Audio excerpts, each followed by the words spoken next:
অবশেষে সালমান শাহ মামলার এজাহারভুক্ত আসামি ও চলচ্চিত্রের খল অভিনেতা আশরাফুল হক ডনকে ফাঁসির রায় দিয়েছে আদালত। চিত্রনায়ক সালমান শাহ মামলায় খলনায়ক ডনকে মৃত্যুদণ্ড দিয়েছেন আদালত। সকালে ট্রাইব্যুনালের বিচারক মাসরুর সালিকিন এই রায় দেন। রিমান্ডে চাঞ্চল্যকর তথ্য দিয়েছে সালমান শাহ ঘাতক আশরাফুল হক ডন। আর সেই তথ্যের উপর ভিত্তি করেই কিন্তু আদালতে তাকে সর্বোচ্চ শাস্তি ফাঁসির নির্দেশ দিয়েছে। গ্রেপ্তারের পর 7 দিনের রিমান্ডে চলচ্চিত্র খল অভিনেতা ডন, সেখানে তার কাছ থেকে পাওয়া গেল চাঞ্চল্যকর তথ্য। যদি ডন এর সাথে জড়িত থাকে, আমিও ডনের দৃষ্টান্তমূলক সাজা চাই। 30 বছরে কেন এটা উদ্ঘাটন হলো? অবশেষে সালমান শাহ ঘাতক সেই আশরাফুল হক ডন, বাংলা সিনেমার খলনায়ক ডন, এবার কিন্তু নিজের মুখেই কিন্তু সকল চাঞ্চল্যকর তথ্য দিয়েছে। কিভাবে এই সালমান শাহকে দুনিয়া থেকে সরিয়ে দেওয়ার প্ল্যানিংটা করেছে আশরাফুল হক ডন থেকে শুরু করে সালমান শাহর স্ত্রী, এমনকি তার শাশুড়ি সহ আরো বেশ কয়েকজন মিলে। আর সেটাই কিন্তু গ্রেপ্তারের পর রিমান্ডে কিন্তু এমন চাঞ্চল্যকর তথ্য দিয়েছে কিন্তু এই বাংলা সিনেমার খলনায়ক ডন। আর সেই তথ্যের উপর ভিত্তি করেই কিন্তু দর্শক তার কিন্তু আদালতে কিন্তু তার সর্বোচ্চ শাস্তিটুকু হতে যাচ্ছে। তবে সেই শাস্তিটা কি? হ্যাঁ সম্মানিত প্রিয় দর্শক শ্রোতা, সেটাই কিন্তু আজকে আপনাদের একেবারে বিস্তারিত আমরা একেবারে প্রমাণ সহ দেখাবো, এবং আরো দেখাবো এই আশরাফুল হক ডন কিভাবে জড়িত ছিল এবং কত টাকা চুক্তির মাধ্যমে সালমান শাহকে দুনিয়া থেকে সরিয়ে দিয়েছে বন্ধুর পরিচয় শত্রু হয়ে। হ্যাঁ দর্শক শ্রোতা, আজ আর কথা বাড়িয়ে আপনার মূল্যবান সময়টুকু এখানে আর নষ্ট করতে চাই না। আগে আপনাকে সেই গুরুত্বপূর্ণ রিপোর্টটি দেখিয়ে নিয়ে আসি সালমান শাহ এমনকি ডনের যে ঘটনাটি রয়েছে সেই ঘটনাটি সম্পর্কে, তারপর এ নিয়ে আরো বিস্তারিত আলোচনা করব আমরা। বাংলা চলচ্চিত্রের জনপ্রিয় অভিনেতা সালমান শাহের মামলায় এবার গ্রেপ্তার হয়েছেন খলনায়ক ডন। রোববার দুপুরে ঢাকার হযরত শাহজালাল আন্তর্জাতিক বিমানবন্দর থেকে গ্রেপ্তার করা হয় তাকে। বিমানবন্দর থানায় ভারপ্রাপ্ত কর্মকর্তা এই তথ্য নিশ্চিত করেছেন। তবে কিভাবে পুলিশের জালে ধরা পড়লেন তিনি, বিস্তারিত জানাচ্ছেন এসআই রাজ। সালমান কখন করতেই পারে না। সালমান শাহ খুন হয়েছে। 90 দশকের জনপ্রিয় চিত্রনায়ক সালমান শাহর মৃত্যু ঘিরে দীর্ঘদিন ধরেই নানা জল্পনা কল্পনা ও বিতর্ক চলে আসছে। শুরু থেকেই তার মৃত্যুকে আদা বলে দাবি করা হলেও গত বছর এটিকে হত্যা মামলা হিসেবে পরিচালনার নির্দেশ দেন আদালত। এরই ধারাবাহিকতায় গত বছরের 21 অক্টোবর রাজধানীর রমনা থানায় মামলা করেন সালমান শাহর মামা মোহাম্মদ আলমগীর। মামলায় সালমান শাহর সাবেক স্ত্রী সামিরা হক, খল চরিত্রের অভিনয় শিল্পী ডন হক সহ মোট 11 জনকে আসামি করা হয়। বর্তমানে এই মামলাটি তদন্ত করছে পুলিশের অপরাধ তদন্ত বিভাগ সিআইডি। এবার সিআইডির এই তদন্তাধীন মামলায় গ্রেপ্তার হয়েছেন খলনায়ক আশরাফুল হক ডন। রোববার দুপুরে বিমানবন্দর থানার ভারপ্রাপ্ত কর্মকর্তা কামরুল হাসান তালুকদার বিষয়টি নিশ্চিত করেছেন। কামরুল হাসান জানান, ঢাকা থেকে আজ সৌদি আরব যাওয়ার সময় রাজধানীর বিমানবন্দর এলাকা থেকে ইমিগ্রেশন পুলিশ ডনকে গ্রেপ্তার করে। পরে পুলিশের অপরাধ তদন্ত বিভাগ সিআইডির একটি দল এসে তাকে নিয়ে যায়। এদিকে সিআইডি সূত্রে জানা গেছে ডনকে ইতোমধ্যে আদালতে পাঠানো হয়েছে। সালমান শাহ মামলার 11 আসামির তালিকায় অভিনেতা ডনের নাম রয়েছে। গত বছর তাদের দেশ ত্যাগে নিষেধাজ্ঞা জারি করে আদালত। সে সময় মামলার তদন্ত কর্মকর্তা বিমানবন্দর কর্তৃপক্ষের কাছে একটি রিকুইজিশন পাঠিয়ে এজাহারে নাম থাকা আসামিদের দেশ ত্যাগে বাধা দেওয়ার অনুরোধ জানিয়েছিলেন। রোববার সকালের দিকে ওমরা পালনের উদ্দেশ্যে সৌদি আরব যাওয়ার জন্য ওই আসামি অর্থাৎ আশরাফুল হক ডন বিমানবন্দরে যান। এরপর তাকে গ্রেপ্তার করে ইমিগ্রেশন পুলিশ। 1996 সালের 6 সেপ্টেম্বর রাজধানীর নিউ স্কাটনের বাসায় সালমান শাহকে মৃত অবস্থায় পাওয়া যায়। শুরু থেকেই তার মৃত্যু নিয়ে নানা প্রশ্ন ও বিতর্ক রয়েছে। এর আগে একাধিক তদন্ত সংস্থার হাত ঘুরে সালমান শাহর মৃত্যু রহস্য উদ্ঘাটনে দীর্ঘদিন তদন্ত করে police bureau of investigation PBI. সংস্থাটি তাদের প্রতিবেদনে সালমান শাহের মৃত্যু জনিত বলে উল্লেখ করে। তবে তার পরিবার ও ভক্তরা এই প্রতিবেদন মেনে নেননি।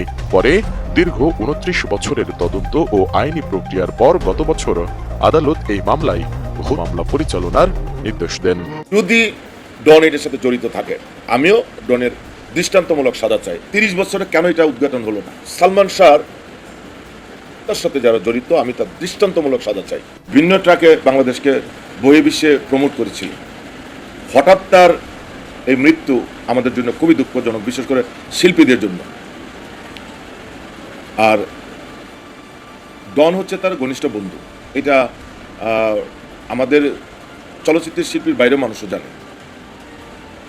কিন্তু প্রশ্ন হলো যে সালমান শাহের পিছনে কে দায়ী?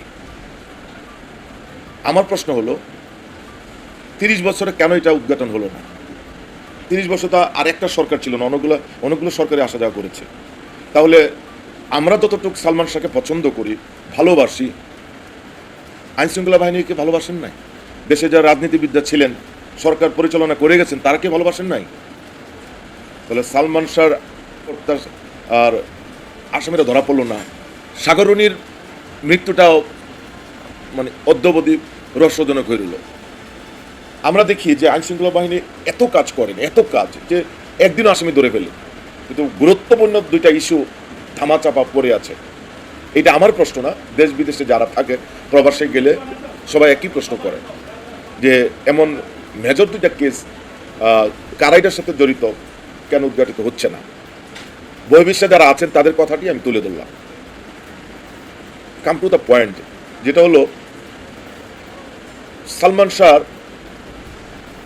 তার সাথে যারা জড়িত, আমি তার দৃষ্টান্তমূলক সাজা চাই, এবং এমন সাজা চাই যেটা যে সাজা দেখে কখনো কোনো শিল্পীর হয়ে যাতে তার কোনো ক্ষতি না করতে পারে। যদি ডন এটার সাথে জড়িত থাকে, আমিও ডনের দৃষ্টান্তমূলক সাজা চাই যদি এই হত্যার সাথে সে জড়িত থাকে। গতকালকে উমরাহতে যাওয়া অবস্থায় তাকে অ্যারেস্ট করা হলো। হ্যাঁ, আসামি হলে তার নামে লিস্ট থাকলে অ্যারেস্ট করতেই পারে, এটা 100%। হয়তো আগেই নির্দেশনা ছিল, হ্যাঁ দেশ নিষেধাজ্ঞা ছিল। এই জায়গায় একটা পয়েন্ট থেকে যা, পয়েন্টটা হলো আমরা 30 বছর যাবতীয় শুনে আসতেছি,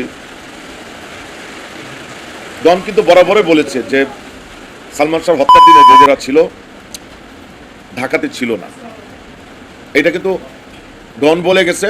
সালমান শাহটা খুবই চাঞ্চল্যকর একটা মামলা। এই মামলাটা 30 বছর যাবত ফাইল বন্দী ছিল, অপমৃত্যু মামলা হিসেবে ছিল। 30 বছর পরে যে সেটাকে মামলায় রূপান্তর করা হয়েছে। আপনাদের কাছে আবারও বলছি একটা অনুরোধ, সেটি হচ্ছে এই মামলাটিকে আপনারা জাগিয়ে রাখুন। এই দেশের জন্য কিন্তু কিছু একটা করেছেন, তা না হলে তো এত মানুষ আমরা সালমান শাহ ভক্ত হতাম না, পাগল হতাম না। সালমান শাহর জন্য কত লোক সেই সময় আপনারা দেখবেন, সেই সময় লোক আত্মাহুতি দিয়েছেন। কেন দিয়েছেন? তার নিশ্চয়ই তার মধ্যে একটা ম্যাজিক্যাল পাওয়ার ছিল। আমাদের ভক্তদের তো নিজস্ব কিছু বাইন্ডিংস আছে ভাই, আমরা তো জেনারেল পিপল, আমাদের নিজস্ব বাইন্ডিংস থাকবে। তো সেই বাইন্ডিংস উপেক্ষা করেও আমরা কিন্তু অনেক চেষ্টা করছি অনেক কিছু করার। বিভিন্ন সময় আপনারা দেখেছেন যে আমরা রাত জেগে ঢাকা শহরে পোস্টারিং করেছি, আপনাদের চ্যানেলগুলিতে নিউজ হয়েছে। তো আমরা কেন? আমরা নিঃস্বার্থভাবে সালমান শাহকে ভালোবাসি। আমরা ভাই সালমান শাহ পরিবারের কেউ না, আমরা সালমান শাহকে ছোটবেলায় দেখেছি, নিঃস্বার্থভাবে তার মানে আইডিওলজি, তার সবকিছু ভালো লাগে দেখে আমরা নিঃস্বার্থভাবে কাজ করি। এখন পর্যন্ত যতদিন বুকের মধ্যে দম থাকবে ততদিন সালমান শাহকে নিয়ে আন্দোলন করে যাবো। এই মামলার শেষ আমরা দেখে ছাড়বো। আমরা ভক্তরা রাজপথে আগেও যেরকম ছিলাম এখনো আছে, ইনশাল্লাহ ভবিষ্যতে থাকবো যতদিন এই মামলার কোনো কিছু সুরাহা না হবে। আমরা চাই শুধু আসামি গ্রেফতার না, শুধু 4 নম্বর আসামি না, 1 নম্বর 2 নম্বর 3 নম্বর থেকে শুরু করে যারা দেশে আছে এই মুহূর্তে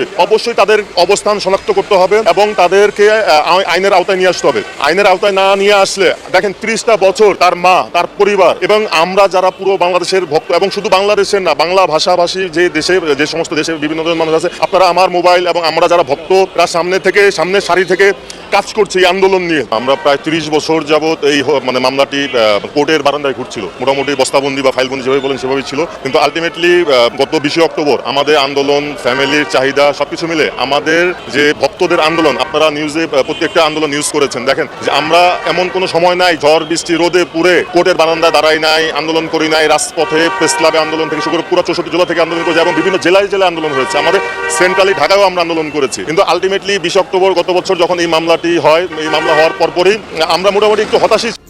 দর্শক, কথায় আছে ভাই থেকেও বন্ধু বড় হয়, কিন্তু না, এখানে ঘটেছে একেবারে উল্টোটা।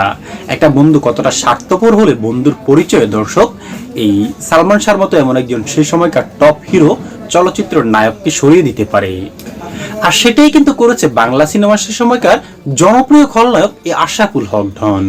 আর সে কিন্তু সেটা করেও দর্শক, এমন অপরাধ করেও কিন্তু সে স্বীকারোক্তি যায়নি। এমনকি দীর্ঘ প্রায় 24-25 বছরের একটা বড় একটা যে গ্যাপ হয়েছে দর্শক, সেই গ্যাপের মধ্যেও কিন্তু এই আশরাফুল হক ডন বা সালমান শাহর স্ত্রী কাউকেই কিন্তু স্পর্শ করা যায়নি সালমান শাহ ঘাতক হিসেবে।